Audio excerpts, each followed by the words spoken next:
지역의 현안을 심도 있게 살펴보는 뉴스 포커스인 시작합니다. 오늘은 위기의 지방대학 실태를 살펴보겠습니다.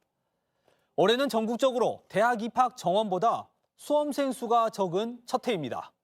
광주 전남 지역 대학들도 이탈자들을 고려했을 때 최소 경쟁률 3대 1은 나와야 정원을 충족시킬 수 있는데 올해 정시에서 대부분 지역 대학들이 이 기준에 턱없이 못 미쳤습니다.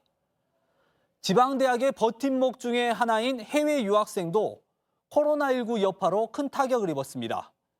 전남대의 경우 코로나19가 없었을 때보다 신입생 기준으로 37%가 줄었습니다. 조선대와 호남대도 1년 새 해외 유학생 전체 수가 20% 넘게 감소했습니다. 학력 인구가 줄고 있고 해외 유학생 유치에도 어려움을 겪고 있는 상황. 그렇다면 지방대학들 어떤 대안이 있을까요? 우선 대학이 천편일률적인 교육에서 벗어나서 특성화 교육을 시도해야 한다는 지적이 나옵니다. 그런데 현실은 정반대입니다. 교육부 재정 지원의 근거가 되는 대학 평가가 수도권, 지방대를 불문하고 모두 같습니다.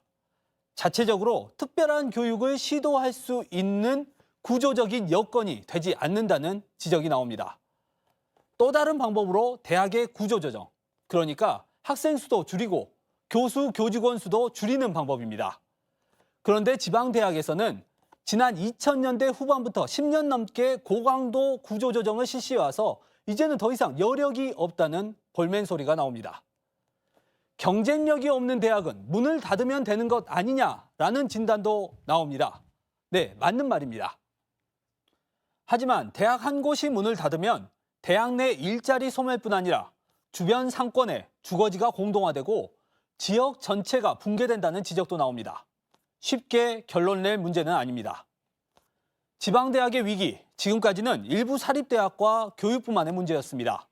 이제는 정부 전체와 지역 모두가 함께 지방대학 위기와 소멸 문제를 고민해야 할 상황입니다.